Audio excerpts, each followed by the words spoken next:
Alright guys, so what we're going to do is we're going to open up these boxes and see what they got inside. So this one is the trunk door, and obviously a good cutter.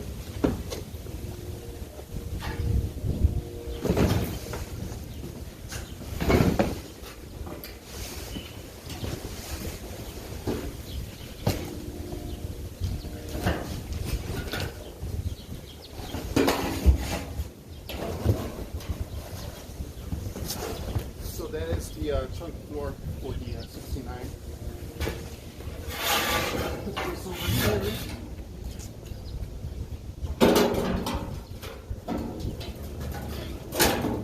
And it should have the transition pan in here as well.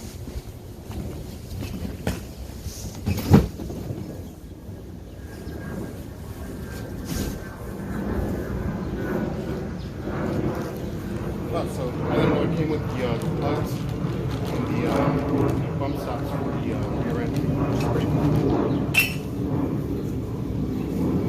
And then here, I imagine is the transition pan. And this will be pretty much what the shocks hold on to.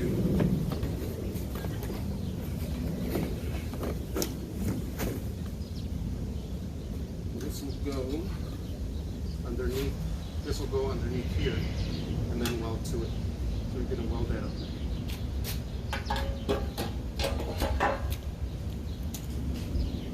So just so you guys can get a closer look of it, that's the trunk floor, and then this is where the shocks access holes are at, and then here is the what they call the transition pan.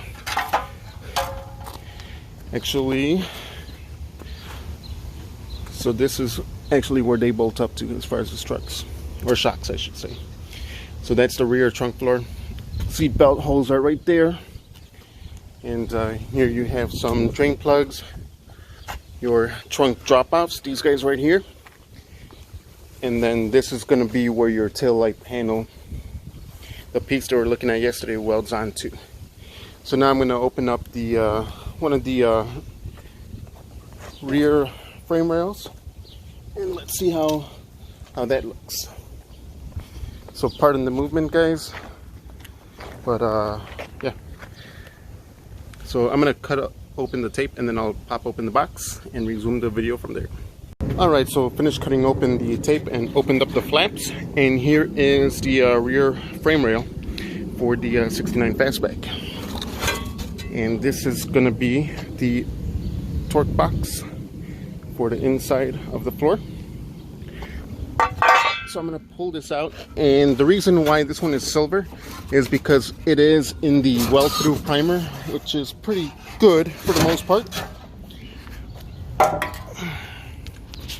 And you know, the big win right away, right off the bat, is that it has the bushing for the leaf spring. So this is where your trunk floor that is over there welds onto. So on the trunk floor, what we're going to do is we're going to trace the frame and then do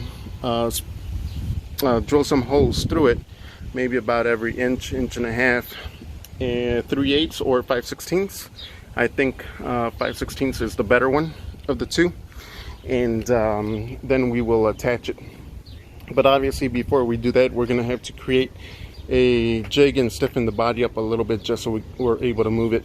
So good progress today, even though it's just parts and opening them up. But tomorrow I will be able to buy the metal and weld some support to brace up the structure on the car, and then hopefully get some work done, finish cutting the rest of the old floor, and then we can start making a jig for the back so we can get the appropriate heights and weld them in place, and then we'll pretty much start building the back of the 69 fastback. All right guys, so that's what we got so far. Also the tail light panel and the trunk or the tail light panel brace, but that's what we're going to tackle first.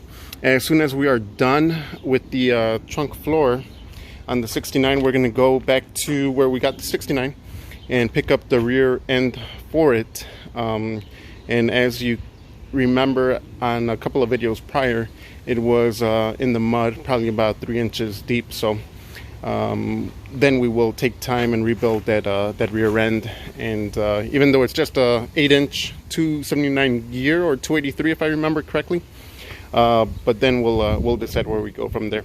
All right, guys. So even though not really a laborious day on the car, but a good parts day. So I will talk to you guys tomorrow, and you guys take care. Have a good night, okay?